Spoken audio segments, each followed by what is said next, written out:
Right?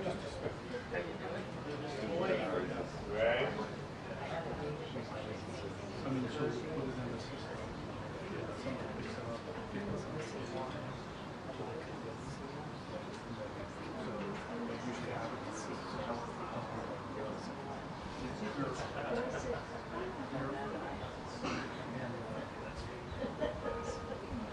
And Nerf photo. Nerf photo distributes those places.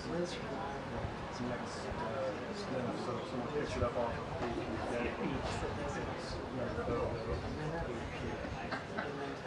Nerf photos via so AP gives their cut to Nerf.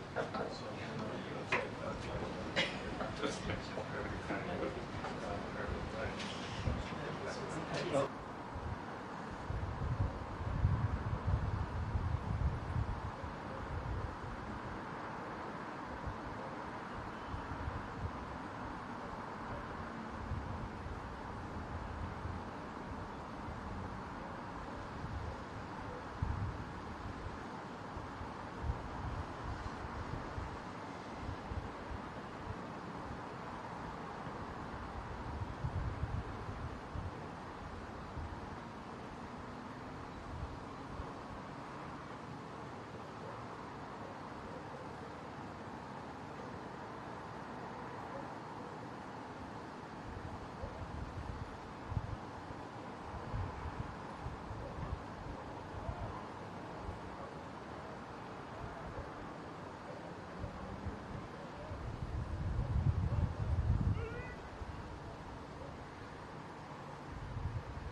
yesterday. Yeah. And I told them, that's my phone and they found it, and it was the staff was coming today and bring it back. I just want to make sure, I don't want to muddy water, but I just want to make sure like there's not a family out here. Jay McCarty, yes. Yes, we've got maybe. It was left word. No. I haven't heard of any photos. Fair enough. I'll just wait till. So is it navy blue iPhone? Okay, the name. So you don't know where you lost it? Or just No. They, somebody found it on the van like 5 minutes after we were here. Oh. It was immediate. Oh yeah, we had it. Oh, that's it. I'm coming home tomorrow. Oh, we have it. it. Chloe was immediate. She was on the phone with me. Yeah. She said they found it. Got it. And somebody's going to come home today. We need to run up. Well, I'm hanging around. Okay, great. So after the weekend, I'll have to with you. She's busy right now, but No problem. But yeah, after the briefing, I'll have her come and follow up with you on that. I'll get your phone back.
this is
Indian, and Indian. Yeah. And then I set it up in there and just go boom, boom, boom, right?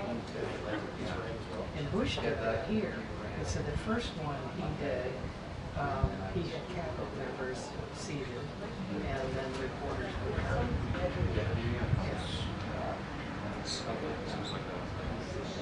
That's another, it's gonna get, so they've done one, right? They did one.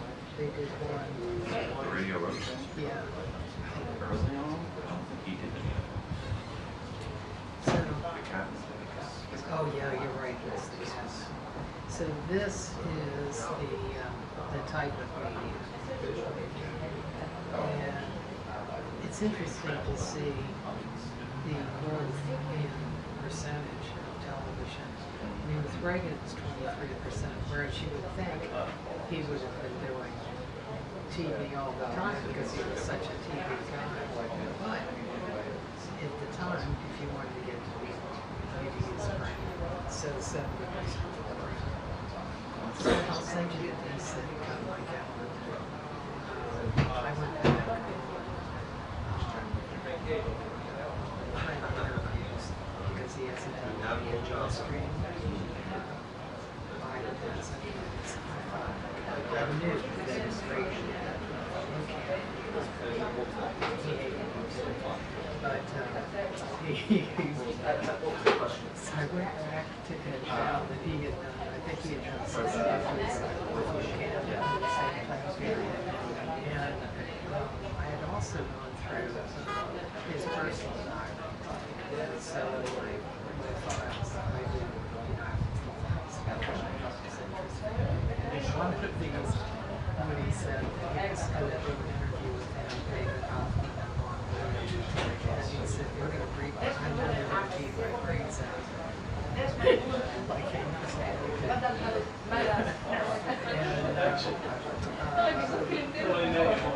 I looked for the next day to see what he said about how it was used, and it turned out the next day somehow they had done that as a center to let him know the kinds of questions he was going to catch and prepare his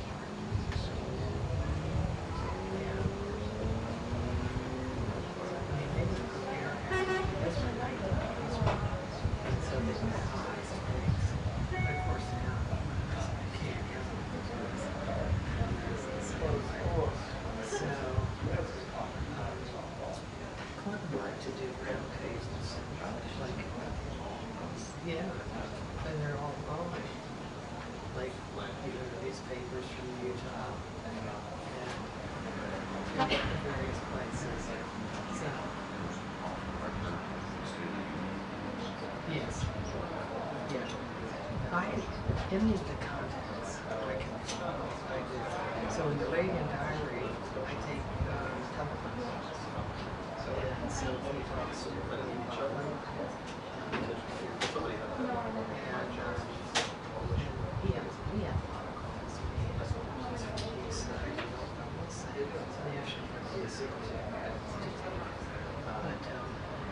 Radio. You can see the difference between, look at Republicans, 3%, Democrat, 52%, 3%.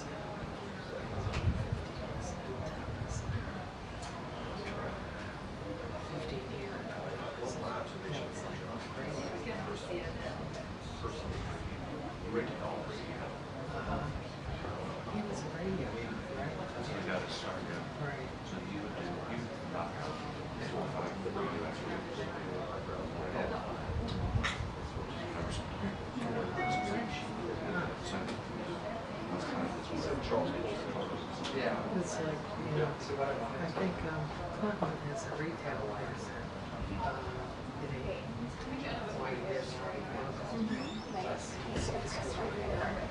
But he also, like, there were licenses. And he did. Your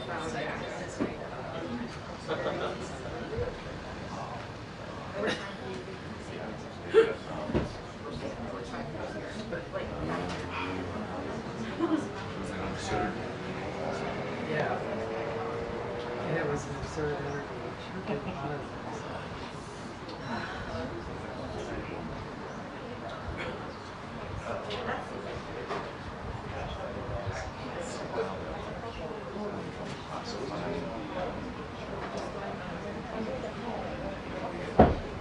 Yeah.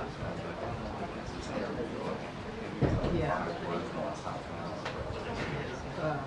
I counted those. I counted as restaurant places the sessions he had here because he answered questions for some, which is different from American residents. As American residents, yes. Okay, Which is interesting to read. So for exchanges, they also have exchanges. I think they think he had to provide that. Yeah, exactly. Yeah, I can see.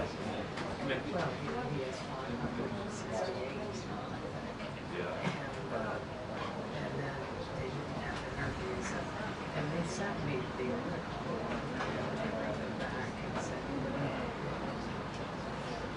this is here, and this is the way I do it, and so I gave them a cut in February of what my sheets.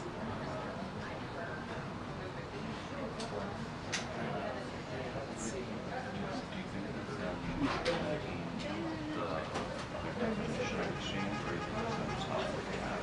They don't do it.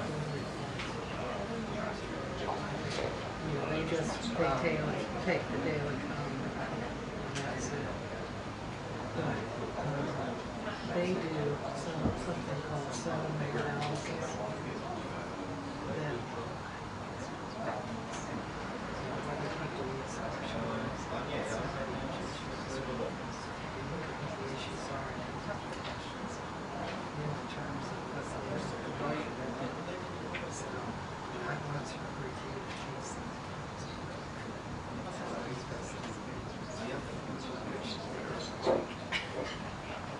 So anyway, they didn't respond. I'll send you the bubble.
We all do it. Just apologize.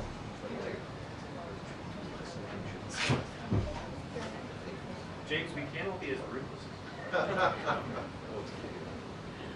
I wish. Yeah, it's inspired. Yeah. As my gray hair comes in. Hey, what's the? Oh yeah. Oh yeah.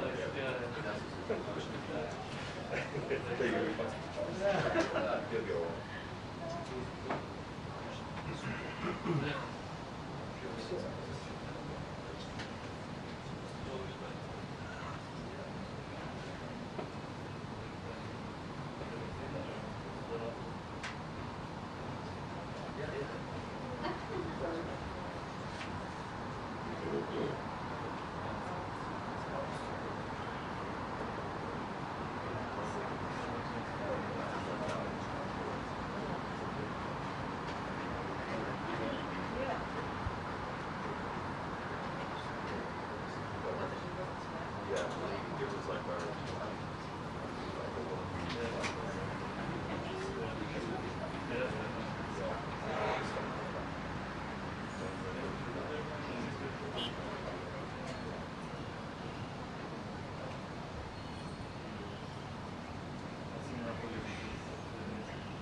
Oh my God. Yes. 245. 345. 245. Oh, no, that's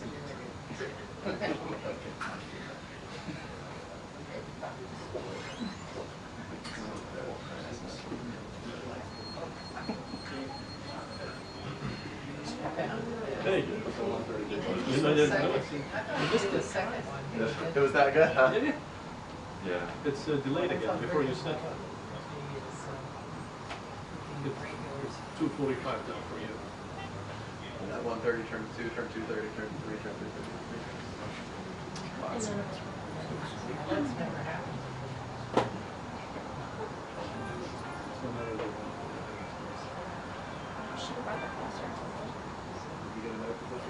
Yeah, 245. Hi. How'd it go? You have fun? I did not do this. This is not me. Jordan, maybe it's extends to you. Oh, good. It's so bad. What's that? Yeah.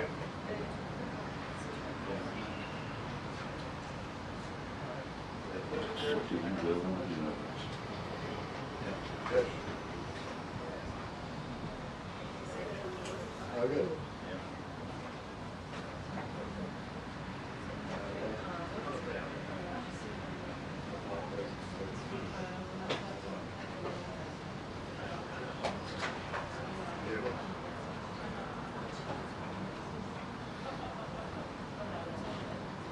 Good.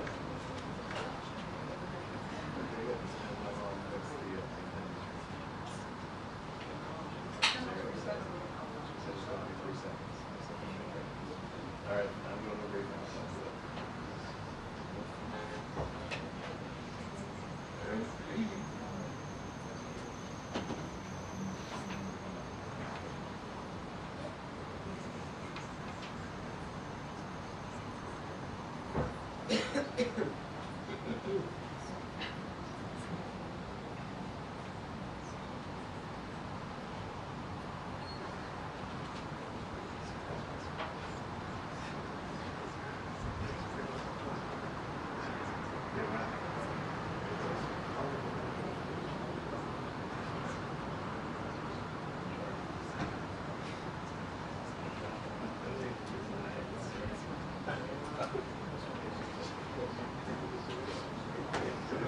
Because I had another question.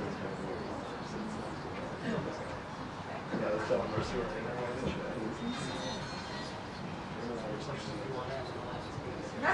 The next star interview was television.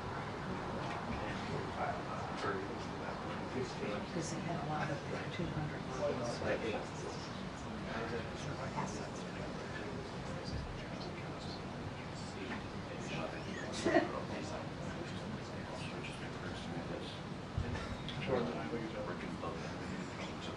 Yeah. It was a great sound. But you just really didn't know Oh, really? I was like, You thought, what is man for? Aren't you surprised he didn't do more? I thought that's definitely his crowd. Well, as of the 16th, I have heard 16.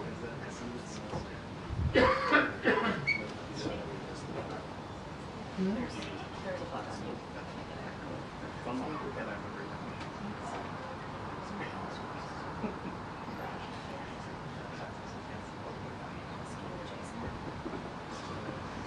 Don't worry, it was just a large spider, a tarantula. Not that. It's not that poisonous. Like So- you so won't they die.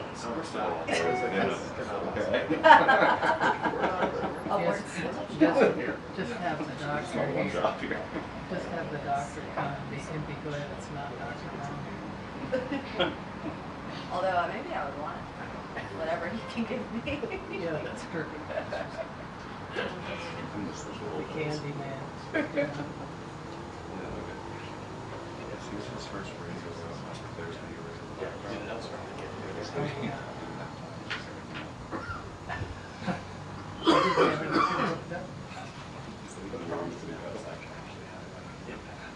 Yeah. He started with the side things and the spur of the moment. Where was it? Was that in, what's the number of that record in ETOB? Studio? Yeah. The 450 was the, yeah, 4025 or 25. That's someone that's like a box from the. It's on the White House side. Or at least the The one. Indian Treaty was on the White House. Yeah. That's what he signed. Right. And that's like technically for.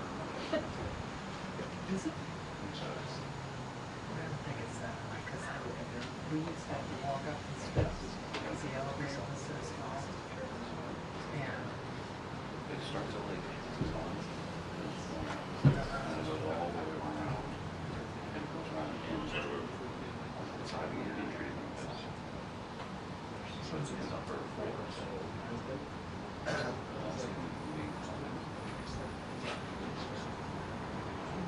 CHOs.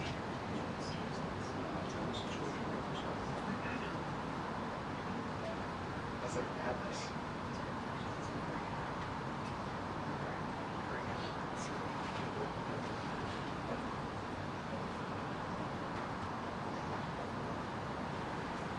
Morning, my friend.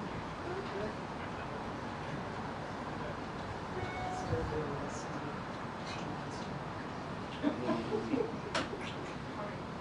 She's probably like,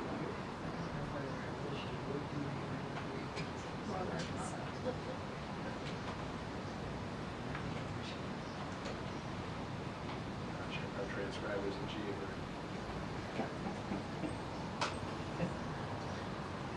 I'm biased, so hopefully less. Yeah, you're the only one on the room. So it's not.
minute.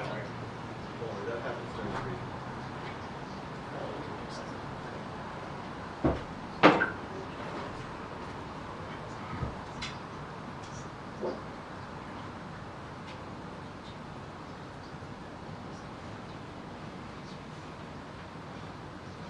That's not good.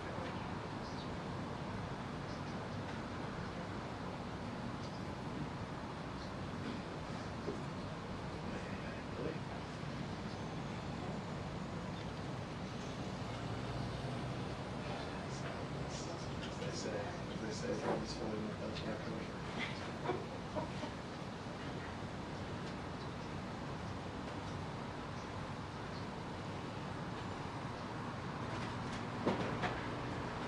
HW Studio was from 459. That's the one he did. And you can actually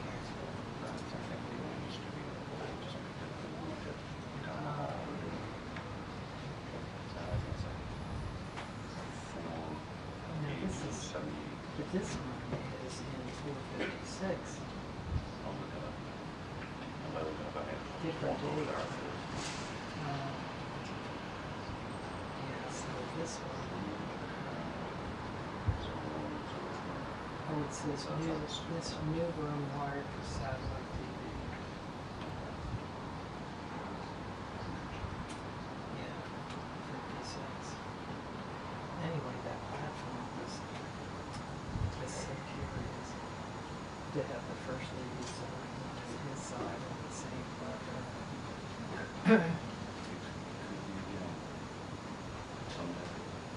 Someday someone will set it up again. Well, it's hard to show it. I mean, it's just, again, you just walk over there and do it. And I guess in the campaign, you couldn't do that. Because Obama wanted the Attorney City to do it. And he would do a whole wrap of it, yeah. And so maybe with HW, they didn't have the same rules. Because that would be 1992. He's doing this.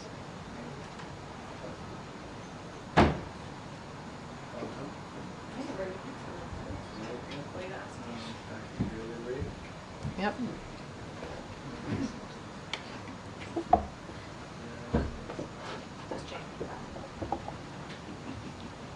Maybe. The press briefing will begin in 2 minutes. The press briefing will begin in 2 minutes. Thank you.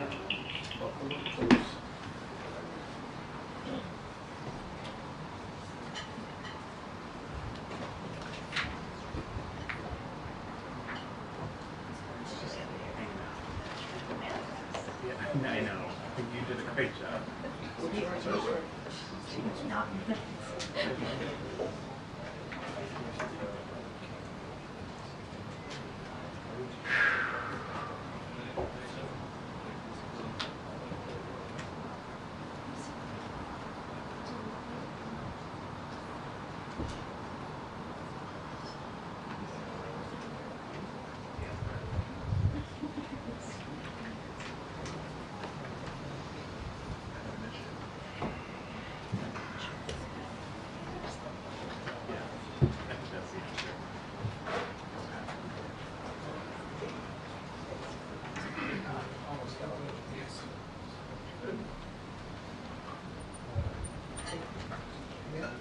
Yeah.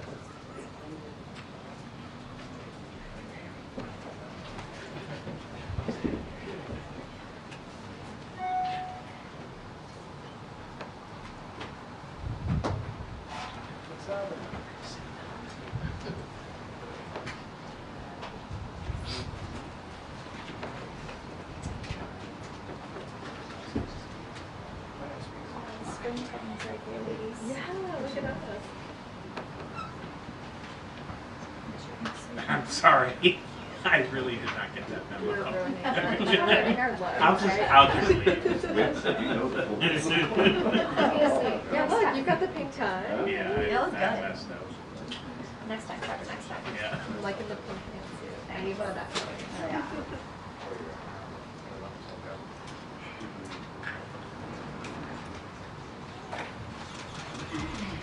Hi, good afternoon, everyone. So I'm just going to be super quick. I'm going to turn things over to National Security Advisor Jake Sullivan, who's here to talk about the National Security Supplemental that the President, as you all know, signed this morning, and our support for Ukraine, our continued support for Ukraine. Jake? Well, thank you. So Corinne was very short. I'll be a little bit longer because I have a few things to lay out, but wanted to start by saying that I'm sorry that we're late for the podium today, but it's for a good reason, which is I've just come from being with the President where he got the chance to meet with Abigail Edan, the 4-year-old American who was held hostage by Hamas in Gaza and was released last November as part of the first hostage deal that the President was able to help broker and negotiate. But it was also a reminder in getting to see her that there are still Americans and others being held hostage by Hamas, and we're working day in, day out to ensure all of them also are able to get safely home to their loved ones. The main reason I'm come to the podium today, though, is to follow up on the President's remarks from earlier today and the very important consequential vote that was taken in the Senate last night and the bill that was signed by the President this morning. This morning, you heard President Biden speak about the critical importance of the National Security Supplemental, which came to the President's desk, as we said it would, with overwhelming bipartisan support from the U.S. Congress. I've stood at this podium numerous times and said, you know, the road may be full of twists and turns. I can't predict exactly when it will happen, but I always had confidence it would happen, and that's because of the deep reservoir of support there is for Ukraine.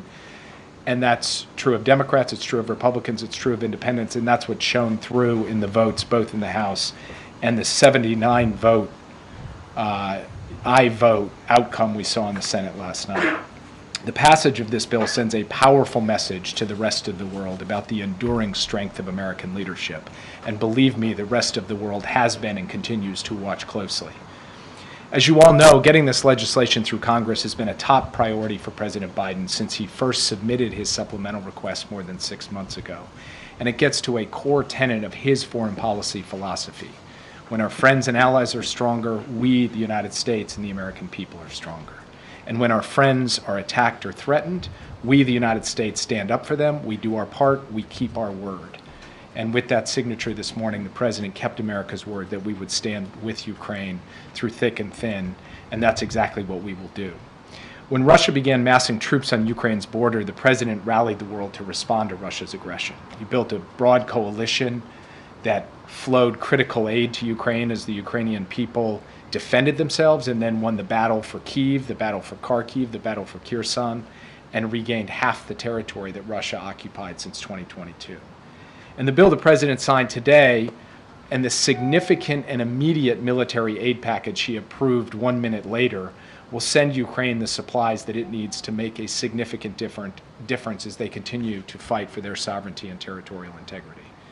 The bill will also help replenish Israel's air defenses, which is even more important following Iran's brazen and unprecedented attack 10 days ago. And it will help ensure that Israel has what it needs to defend itself against the very real threats it faces from Iran as well as Iran's proxy groups. The supplemental will substantially increase humanitarian aid for Palestinian civilians in Gaza who are suffering so grievously, as we work to build on the progress of the last 2 weeks in terms of an increase in the amount of life-saving humanitarian assistance that has been and must continue to flow into Gaza, and the quantities and the type of humanitarian assistance that we have seen increase over the last 2 weeks. We need to see continued increases and sustained increases as we go forward. The bill will also enhance and expand humanitarian aid for those who have been impacted by instability, by conflict, by disaster all over the world, including in Haiti and Sudan and Somalia. The bill makes important investments in our defense industrial base that will strengthen our own military, and of course it provides timely support to our allies and partners in the Indo-Pacific as well. Getting this bill passed entailed months of advocacy, hands-on work by President Biden himself, by his White House team, by his national security team, and countless briefings, meetings, hearings by departments and agencies across our government for the Congress in both the House and the Senate. It was a long road to secure this funding, and I have to say, standing here today, it was too long. And the consequences of the delay have been felt in Ukraine. Over the past 6 months, Ukraine has had to ration ammunition, and that has resulted in the loss of some territory in the east, including the city of Avdiivka. And while today's announcement is very good news for Ukraine, they are still under severe pressure on the battlefield. And it is certainly possible that Russia could make additional tactical gains in the coming weeks. Russia has tried to grind out very slow, costly progress on multiple fronts over the past few weeks. They are threatening the town of Chasiv Yar. They are threatening settlements to the west of Avdiivka. And of course, they're raining hell down on Kharkiv and other cities across Ukraine. The fact is that it's going to take some time for us to dig out of the hole that was created by 6 months of delay before Congress passed the supplemental. And that's why the minute the president signed the supplemental, he turned and signed a very substantial drawdown package that includes urgently needed artillery and HIMARS ammunition, more armored vehicles, javelins, stingers, and air defense interceptors, among other things. These capabilities are going to start moving immediately to make up for lost time. At this critical moment, this is a way to show in deed as well as in word that the United States stands with Ukraine. And despite the challenges that I've just described, I think it is very important for us to underscore that as we look ahead to the rest of 2024, our view is that Ukraine retains key advantages in this fight. Ukraine can and will prevail, and that will be thanks to the bravery of its people, but also the support of its friends. First, the Ukrainian military remains a resilient, brave, and effective fighting force. And even as Ukrainians waited for U.S. security assistance, they were able to impose significant costs on Russia. Since the start of 2024, we estimate that Ukraine has destroyed more than 700 Russian armored vehicles and roughly 250 Russian tanks. Russia, meanwhile, has had to continue to throw its soldiers into the fight without proper training and equipment. Second, our allies, as the president said this morning, have been mobilizing in support of Ukraine alongside us.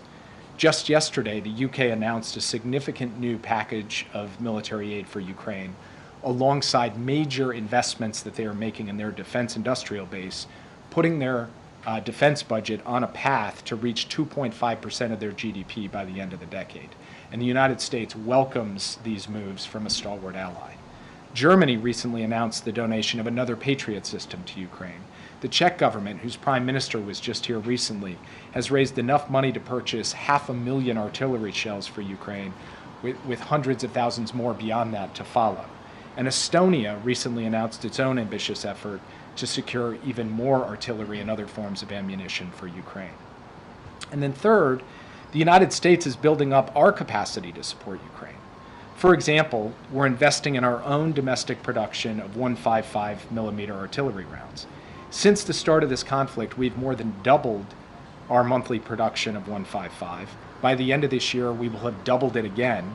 And as a result, we're going to be able to provide from our own production steady and significant supplies of artillery to Ukraine.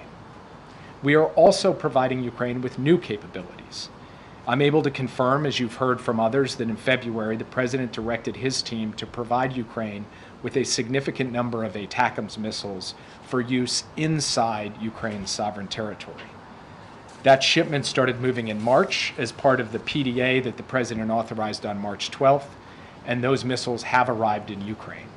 This followed Russia's procurement and use of North Korea's ballistic missiles against Ukraine, as well as Russia's renewed and escalating attacks against civilian infrastructure in Ukraine.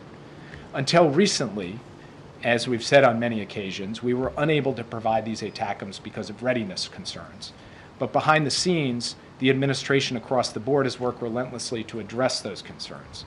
We now have a significant number of ATACMS coming off the production line and entering U.S. stocks, and as a result, we can move forward with providing ATACMS while also sustaining the readiness of the U.S. Armed Forces. The path ahead will not be easy. Russia is going to continue to press its attacks against Ukrainian defenses, but for the reasons that I have laid out, over time we assess that Ukraine's position in this conflict will improve, and we believe that Ukraine can and will win. As I've said from this podium before, no one in this room and no one anywhere else should underestimate the Ukrainian people. and no one should underestimate President Biden's resolve and the American people's resolve, and a bipartisan majority in both in the House and the Senate's resolve to stand with Ukraine. And with that, I'd be happy to take your questions. Yeah. Thank you, Jake. How big of an impact will these long-range ATACMS have on the battlefield in Ukraine? And will more long-range ATACMS be sent to Ukraine as part of this $60 billion aid package? So we've, as I said in my opening comments, we've already sent some. We will send more now that we have additional both authority and money. I'm not going to get into specific numbers for operational reasons.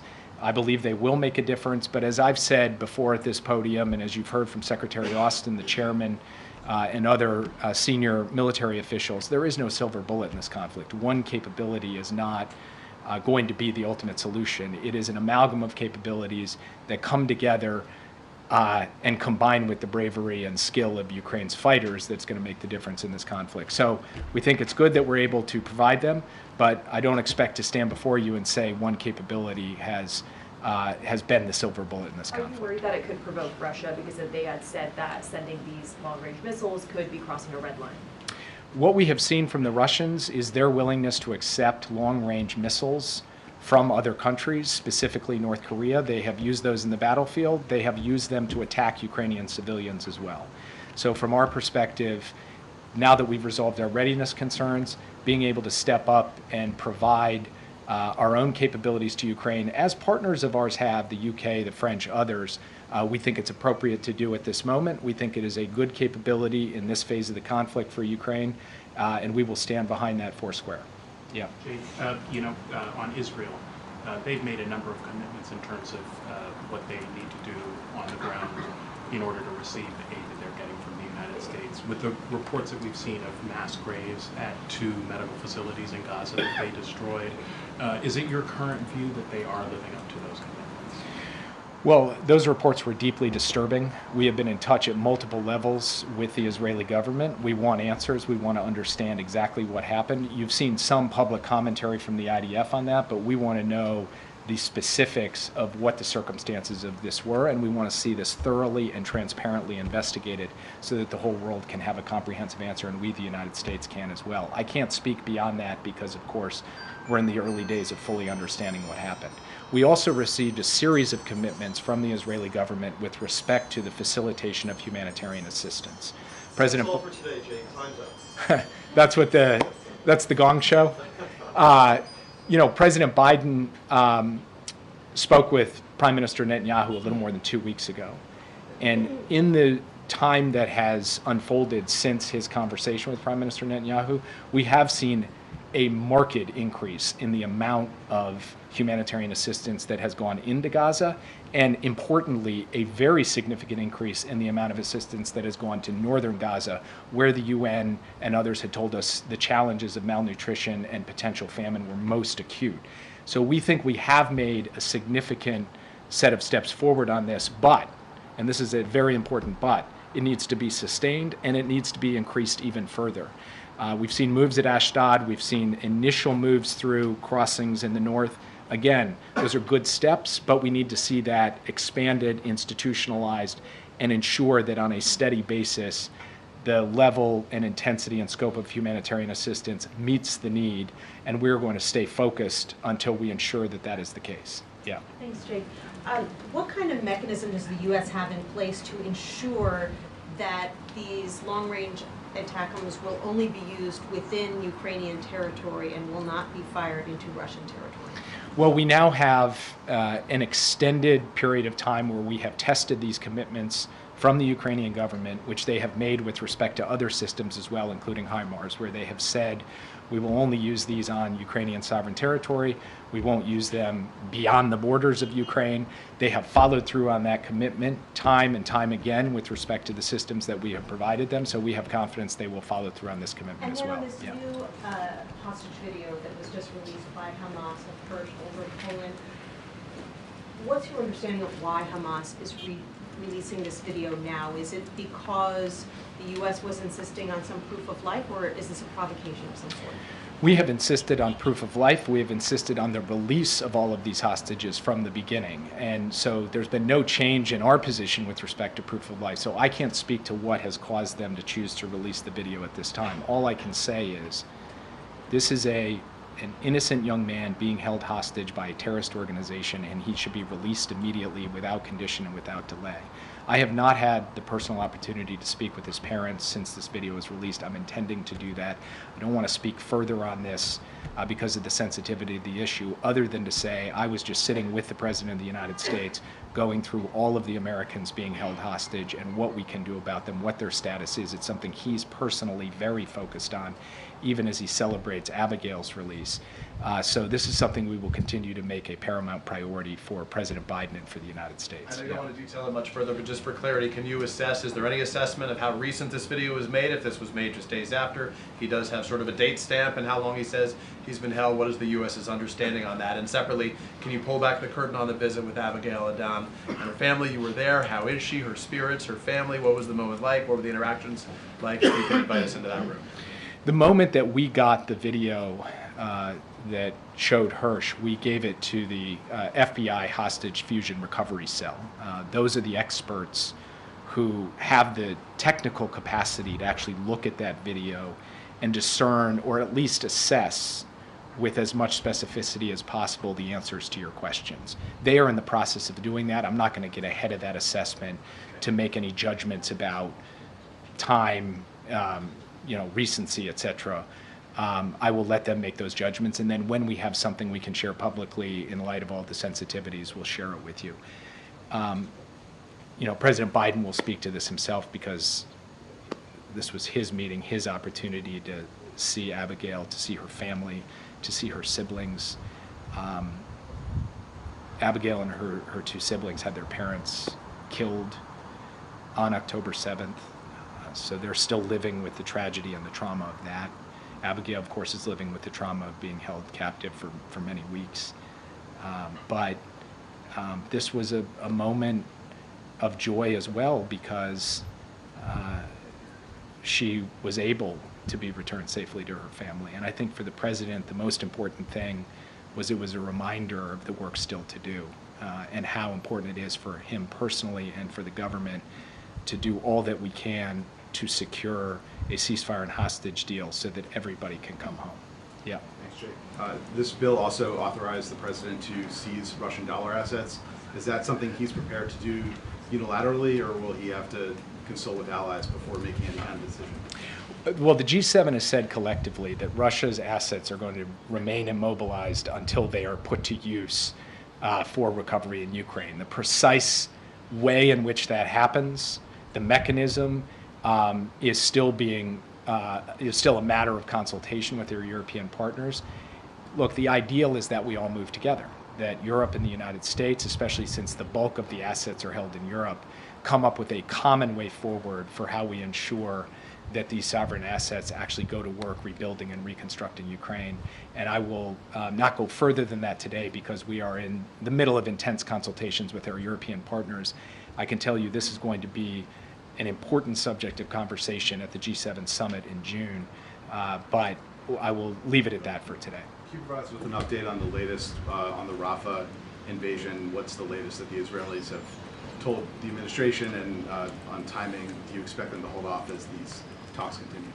I will say that you hear a lot of different public comments from different Israeli officials, different media reports, some on the record, some off the record, some on background, circling dates, stating what's going to happen definitively, changing what's going to happen definitively. So I will be entirely out of the business of commenting, predicting, or representing what exactly Israel will do when it comes to Rafah. What I can tell you is the U.S. position has been clear on this. I've stated it from this podium. The president has spoken to it. And we've had very detailed discussions with the Israelis as recently as last week by secure video to talk through not just our concerns, but our view that there is a different way to go about dealing with the Hamas threat in Rafah and succeeding in ensuring the long-term defense and security of Israel. We are still in those conversations, and we will still continue to press our perspective. And I will leave it at that for today because that conversation is midstream and has not been concluded. Yeah. Thanks, Jake. This bill gives ByteDance 270 days to sell TikTok due to those national security concerns, which could lead to a national ban. In the meantime, is it safe for President Biden's campaign and any other political entity to be on TikTok? So I'm going to let campaigns decide for themselves what they're going to do. The terms of the bill are straightforward. TikTok continues to operate as it is right now until such time as either there is divestment or the time that you referred to elapses. And so what we're focused on right now in implementing the bill is working through that divestment in a way that is consistent with the intent of the law and consistent with the national security concerns that brought the law into force in the first place. Yeah. The war will stretch far beyond the $61 billion in aid, so can the Ukrainians have any confidence that the fight over money in Congress won't repeat itself next year? And has Putin planned for these skirmishes in the U.S. Congress as he continues the invasion of Ukraine? Well, look, I've said this before, and maybe it's even an understatement to say it again, that democracy is messy. There's a lot of toing and froing, a lot of twists and turns.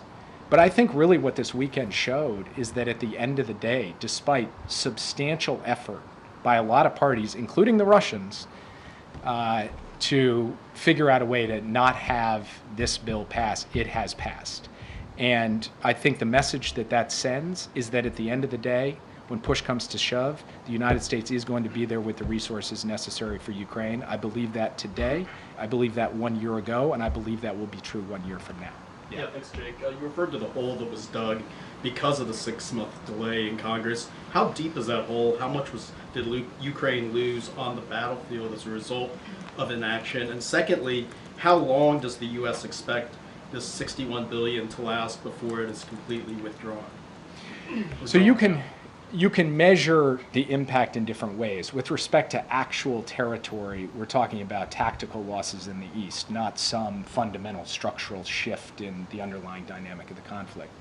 But you can also measure it just in terms of the wear and tear it places on a frontline unit who has to ration ammunition because they're not getting the steady flows. And that's a bit more incalculable. And the president referred in his remarks earlier today to the reports of Ukrainian troops literally cheering in the trenches, watching on their phones as the House passed the bill over the weekend.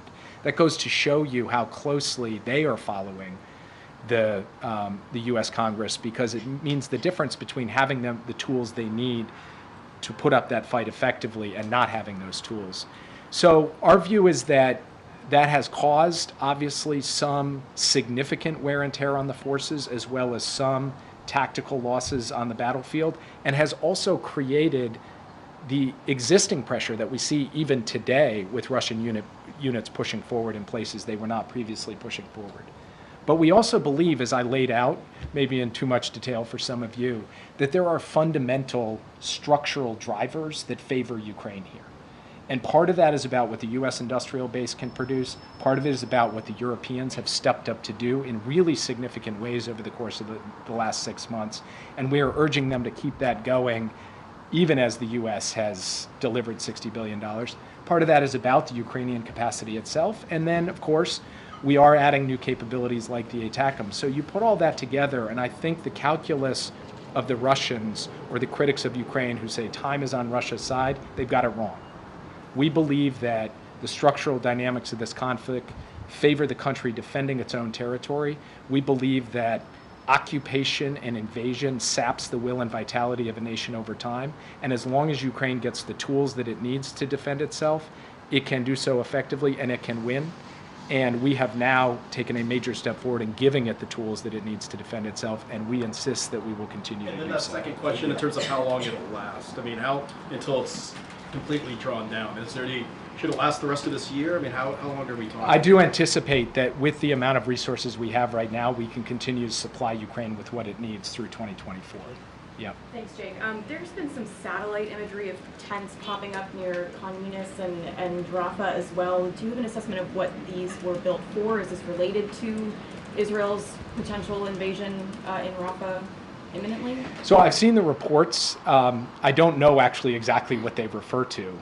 It is certainly the case that UN organizations, NGOs, other governments are working to actually build out shelter, sanitation, distribution points for humanitarian assistance in Khan Yunis now that major military operations there have abated. So sort of setting aside the question of Rafah for the moment, which is a hard question to set aside, there's going to be a significant amount of humanitarian activity in Khan Yunis regardless, as there can and should be in Gaza City as well as we get more aid to the north. So I can't speak specifically to these reports, how they relate to Israel's future military operations, because I've only seen them kind of written in the newspaper. I haven't yet seen what exactly they're referring to. But we'll stay in close touch, not just with the Israelis, but with the United Nations. In fact, on a daily basis at senior levels, we're talking to the UN as they try to coordinate the humanitarian element of this.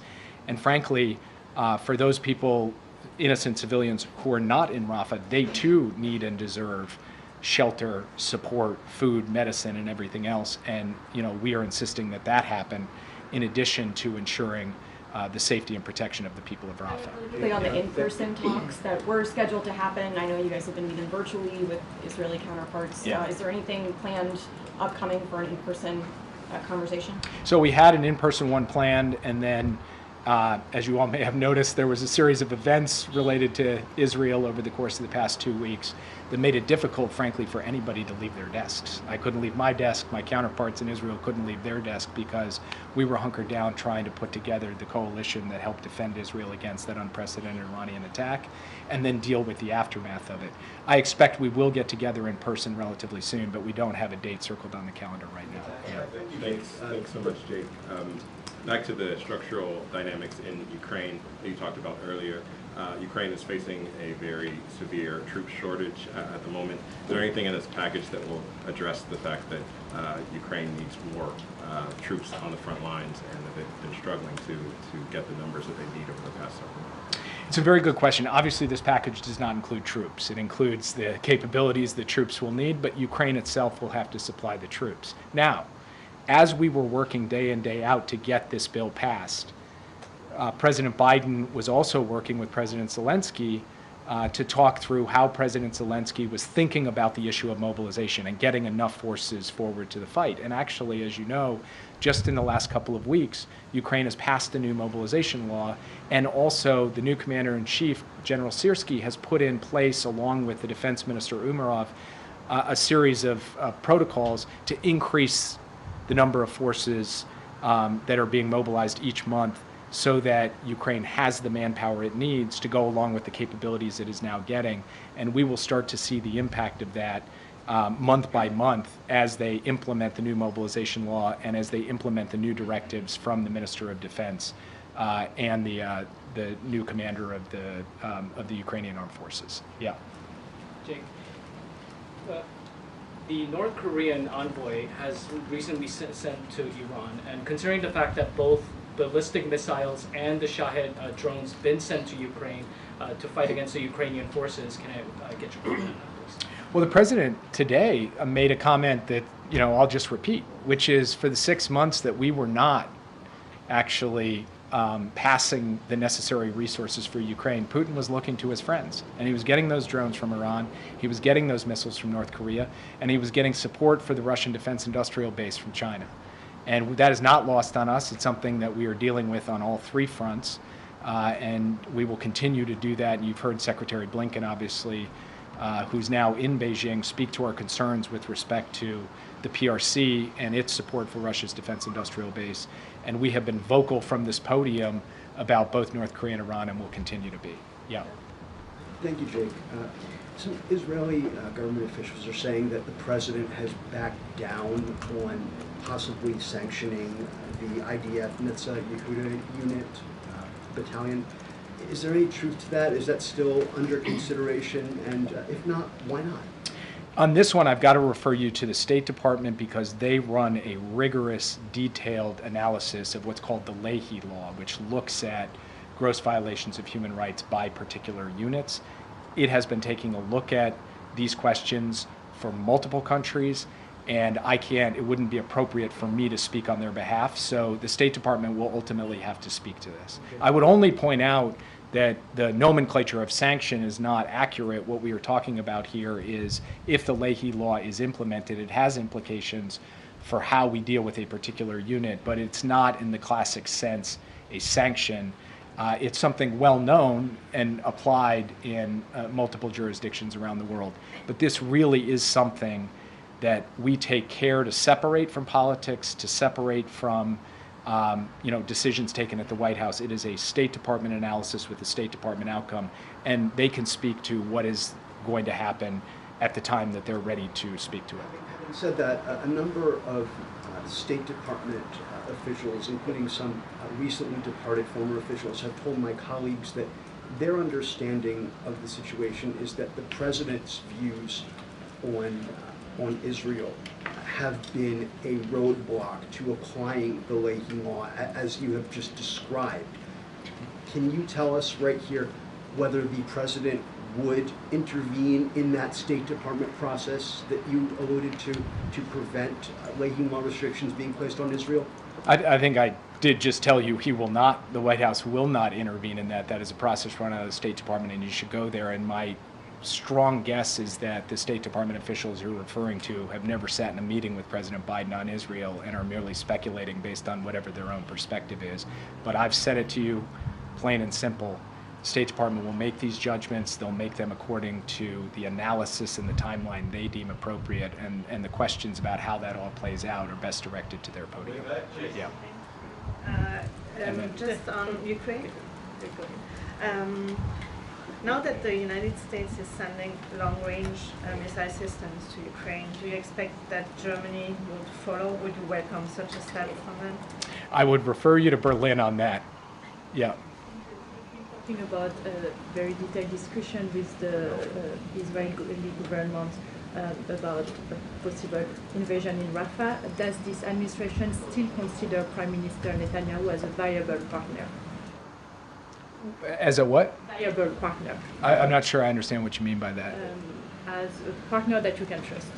He's the Prime Minister of Israel. We deal with whoever is sitting in the chair as the Prime Minister of Israel, because ultimately the decisions that are taken under his leadership of his cabinet. And so we will continue to engage with the Prime Minister. The President will continue to engage with his team in an effort for them to fully understand our perspective and where we think the right steps forward are, and to listen to them as well.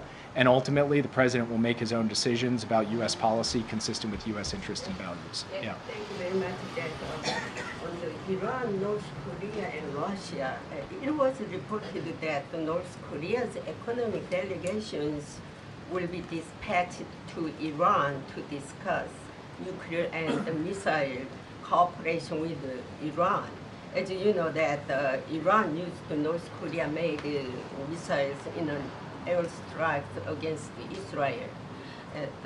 What impact do you predict that military cooperation between Iran, North Korea, and Russia will have on the Middle East situation and the Korean Peninsula?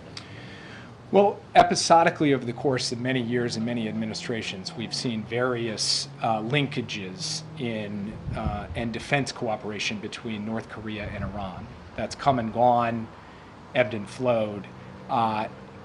What is new, what is different over the course of the last 2 years has really been the cooperation between Iran and Russia with this massive provision of drones, and North Korea and Russia with a massive provision of many different capabilities, including artillery, but also including ballistic missiles that go quite a long range, pack a punch, and are being used to terrorize cities across Ukraine. And we believe that this is a matter of grave concern to the security of Europe, way beyond the borders of Ukraine. And to your question, we're also concerned about what may happen in the other direction. What is Russia going to provide to North Korea or Iran that will destabilize the Indo-Pacific or destabilize the Middle East? That's something that we're watching very closely. Yeah. Tomorrow is the funeral service for the 7 World Central Kitchen aid workers who were killed. Why is the president not going?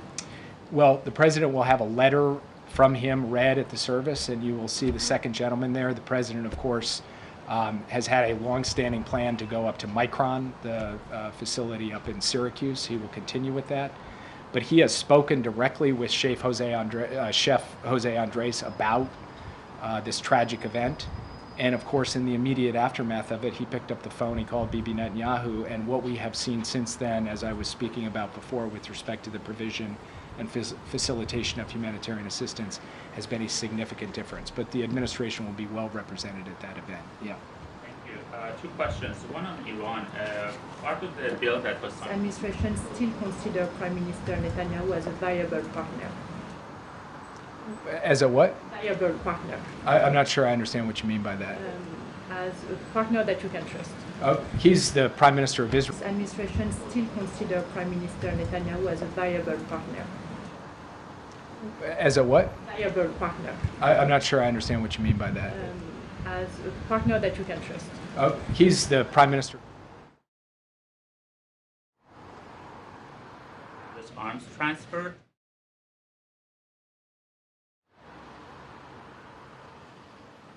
Pattern of war crimes. What does the administration say about this?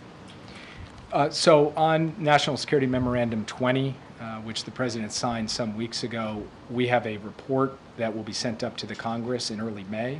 That report will analyze the elements of National Security Memorandum 20, and obviously then we will present the findings of that to all of you as well. And I'm not going to get ahead of that report. I think we should let them work through rigorously the analysis, which will be done on an interagency basis by the U.S. government. And your first question was about Iran sanctions.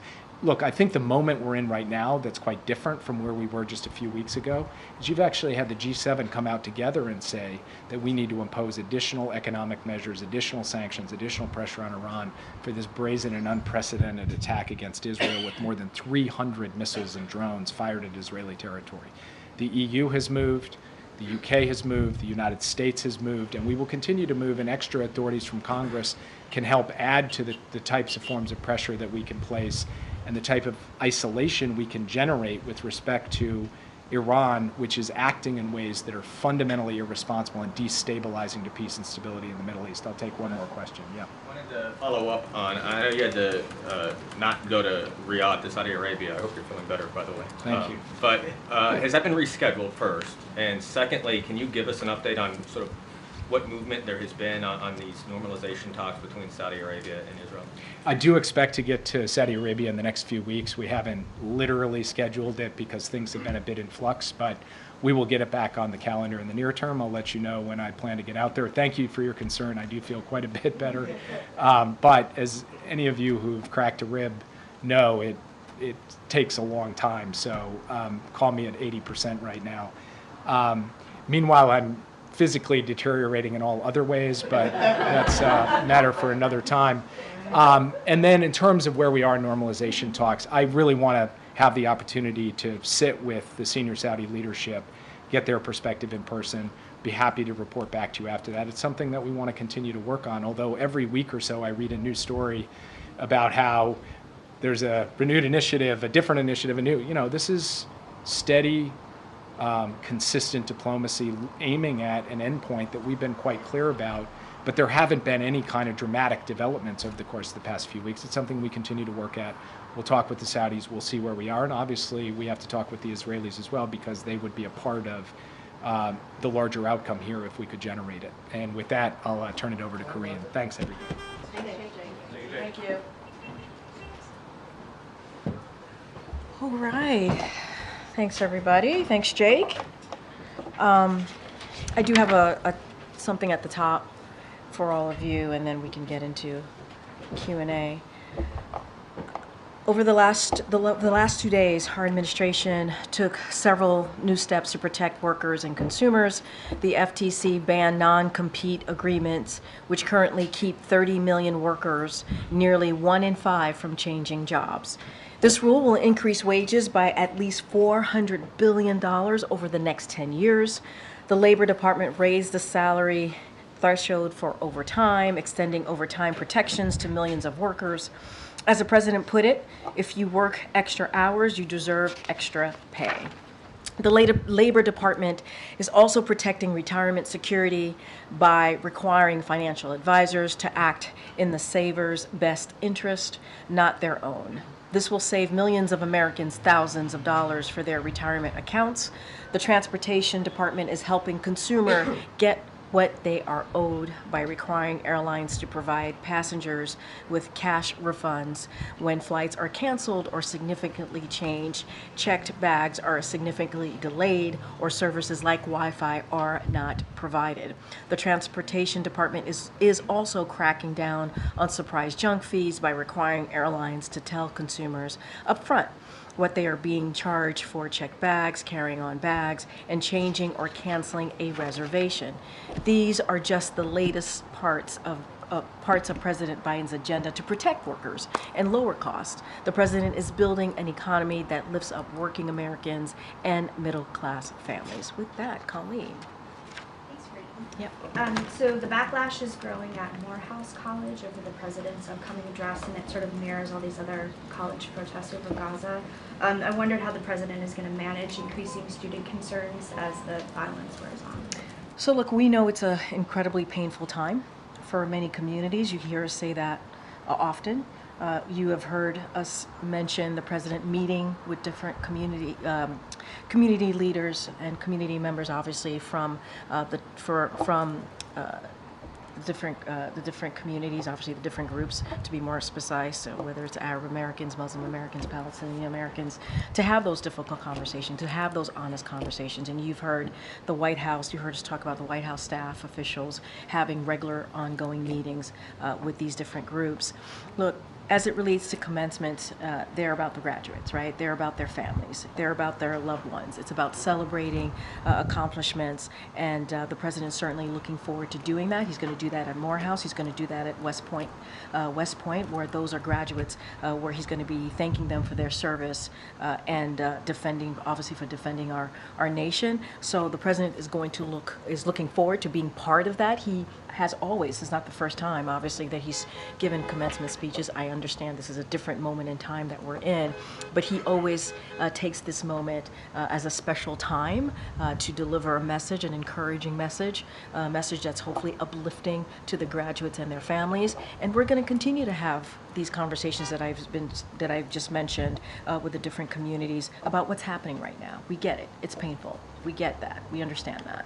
Is there concern that he would be, I don't know, disinvited from Morehouse or anything? Is he planning to go? So look, I'm certainly not going to speculate or go into hypotheticals. The president is certainly looking forward to these commencements, these two upcoming commencements, Morehouse and the United States Military Academy next month. And he has done these many times before, understanding the important but important moment and how special that moment is for the graduates and their families. And he is going to do his best to meet that moment as it relates to what's going on, the pain that communities are feeling. We're going to continue to have those conversations and be sensitive to that, understanding what people are going through. On the Supreme Court, the court appears pretty skeptical that federal law trumps state law in Idaho over the abortion ban there. I just wondered, that EMTALA was a major part of the administration's effort to sort of protect women or give additional health care to women. So if that is on the chopping block, what else can the administration do? So I'm going to be careful because it's ongoing. So parts of this, especially because it's an ongoing litigation, have to refer you to the Department of Justice. More broadly, the administration is going to continue certainly to defend women's ability to access emergency care that they need, that they should have under federal law. And so that is a commitment that this administration is going to continue to ensure. And so look, we're going to stay focused on that. We're going to let the litigation process continue, so just not going to get beyond that. But more broadly, we believe that women should not be denied the access of health care that they need. We've been very clear in the Biden-Harris administration about how important it is that women get that emergency care. We're talking about lives. We're talking about women's lives here, and being able to make those all-important decisions on their health care. We've been consistent about that. We're going to continue that fight. And so we remain focused on ensuring that we prevail in the courts. And that's our commitment to women. Thanks, Corinne. The House Speaker is heading to Colombia today. He's calling on the President of Colombia to resign. Does the president share that view, and what does he think of the way that the administration at Columbia has been handling this? So, I'm going to be really mindful. Columbia is a private institution. We've been very consistent here about not commenting on personnel matters. That's something for Columbia University, obviously the board, to speak to, and the president, right, to make that decision. So, not going to comment on that. That is obviously the speaker's privilege to speak for himself and what he sees. Look, I would say more broadly, and I said this moments ago, this is a deeply painful moment for many communities, and we understand that. The president believes that free speech, debate, and non-discrimination on college campuses are important. They're important American values, and that. And so he'll always be very clear. We will always be very clear about that here. But protests must be peaceful. Students must be safe. When we see violent rhetoric, we have to call that out. When we see physical intimidation or grotesque anti-Semitic remarks, we have to speak that out. And you saw that from the president's statement when this president's statement on Passover. He talked about that. He talked about action, taking action, and making sure that we're calling that out. So we're going to continue to do that forcefully, condemn anti-Semitism from this administration. We're going to continue to do that. We're implementing, as you know, the first ever national strategic effort to counter anti-Semitism, because there should be no place in this country when it relates to that type of hate. We saw what happened in 2017, Charlottesville. That was one of the reasons that this president decided to run in 2020. He ran in 2020 because of what he saw in Charlottesville and what was happening in the streets of Charlottesville, the vile, just hateful rhetoric that we're seeing there. So I think Columbia is going to have to speak to their personnel issues, and what we will speak to is more broadly what we expect and what we want to see and how painful it is for many communities here. And then on TikTok, now that the president has signed the bill, does the White House have a preference as to whether TikTok gets sold and remains operational in the U.S., or are you indifferent about whether it gets banned or sold? Well, first of all, we've been very clear, members of Congress have been very clear. We do not want to see a ban. This is not about a ban. This is about divestment, selling, right, being sold. This is about our national security. This is not concerns about Americans using TikTok. This is about PRC ownership, right? This is about the control of TikTok. And so I want to be super, super clear. And so that's what members of Congress moved forward with. That's what we supported. So we wanted to see a divestment. We want it to see it being sold, and we do not seek a ban. That is not what this bill is about, or this now law is about. Thanks, Karine. You say it's not about a ban, but the reality is that finding a buyer for TikTok will be incredibly difficult, and the Chinese government also could intervene and block a sale. So if it came to it, would the administration then support a ban as the legislation is written? So here's I think I want to be, as it relates to China, they should allow it, right? They should allow it to be sold. That's what I'll say there. As it relates to the bill, the law now, there's time. We got to see how this plays out. We believe that it is possible. There are already American investors who are willing and are interested in buying TikTok, so the interest is there. It's not like there isn't any.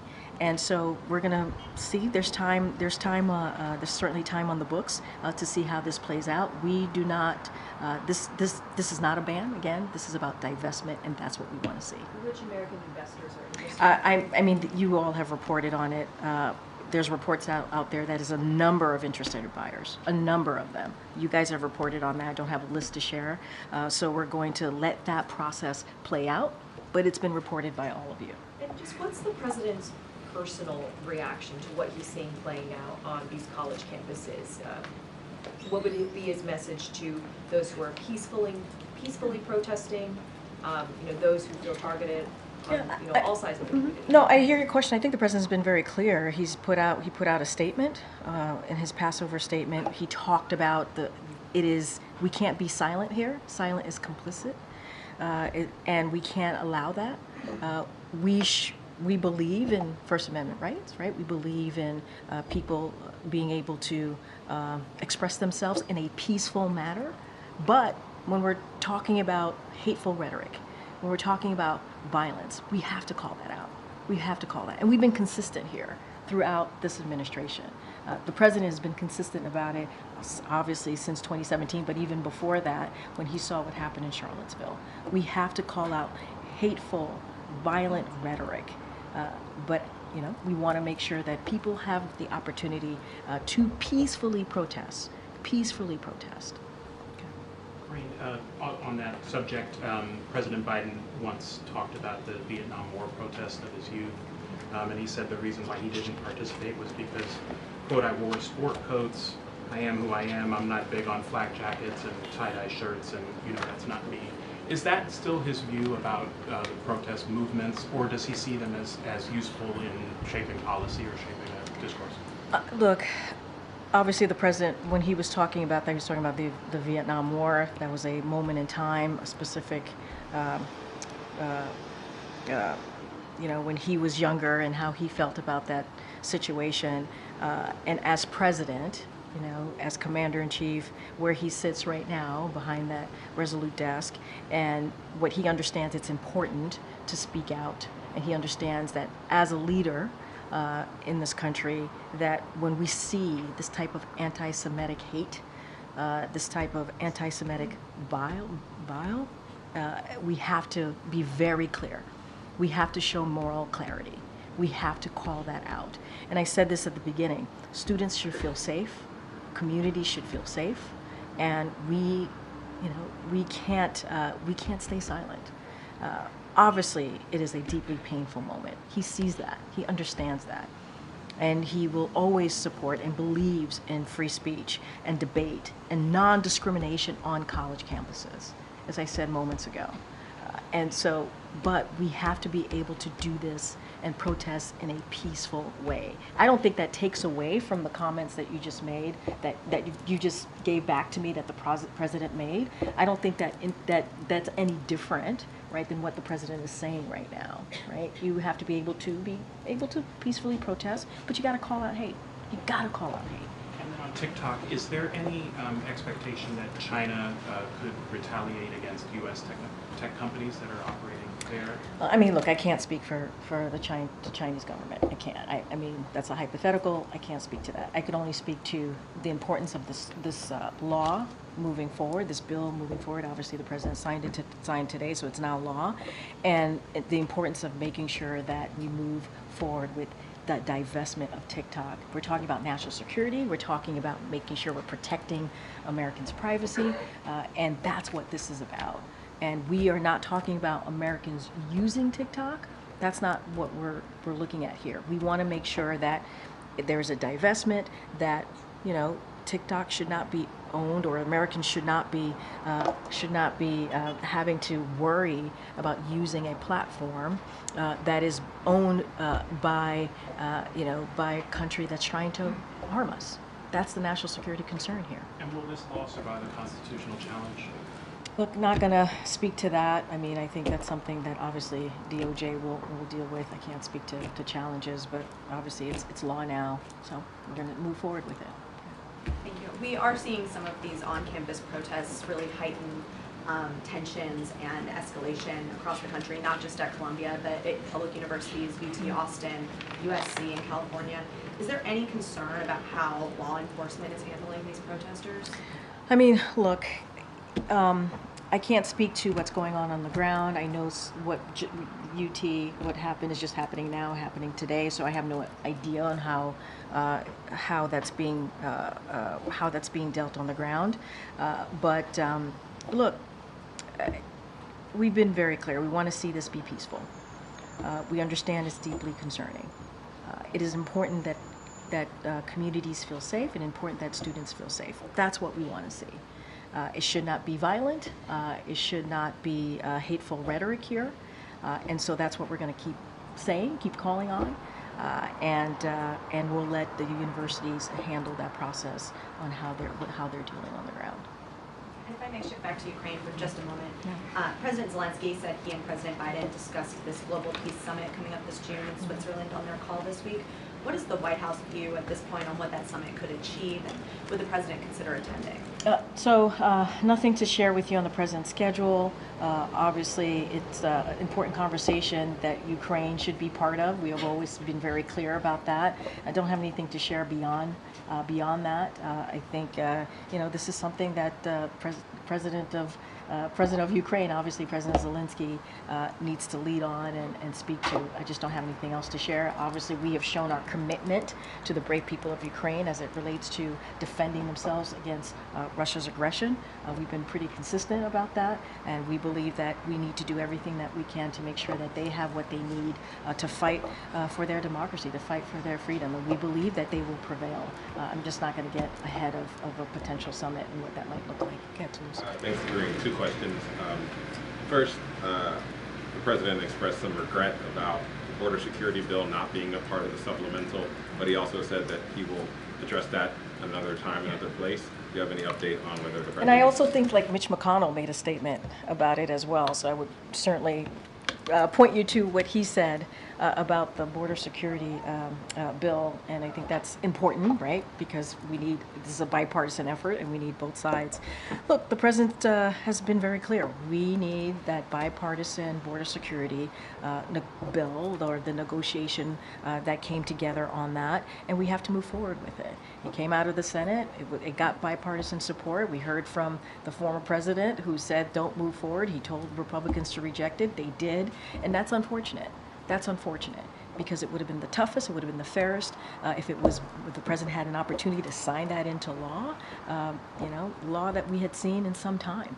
And it would have addressed a lot of the concerns that Republicans have, that we're seeing, the challenges that we're seeing at the border. So, I mean, he had an opportunity. You all listened to the president, right? So he had an opportunity this morning. So he was going to take that opportunity to say how we need to continue to move forward with the border security negotiation, or the plan that came out of the negotiation. So he wants to see that. It's a concern that majority of Americans have, and so we want to see that move forward. And I think Mitch McConnell spoke for himself on that. Should we interpret him saying he's going to come back to it as a sign that he's going to do some executive action in the coming weeks? Well, look, we've always been very clear.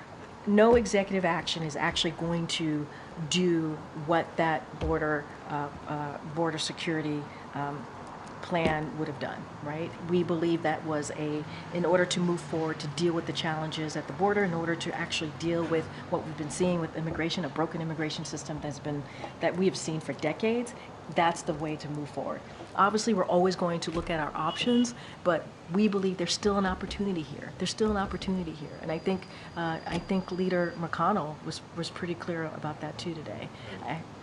Go ahead. I have to. Really quick one on taxes. The president earlier today said the 2017 tax bill that was passed under President Trump, if he is reelected, if President Biden is reelected, it would be dead and gone forever. Yeah. That bill obviously included tax cuts for the wealthy, but it also included tax cuts across the board to the tax rates at various levels of income. Yeah. Is the president saying that he would get rid of the entire tax bill and not allow those tax cuts to? I think what the president was trying to say, he was trying to make very clear that was the 2017 tax bill was something that was for billionaires and corporations, and that's not what he's for, right? He wants to make sure that the working class gets their fair share. He wants to make sure that the billionaires and corporations pay, right, what they owe.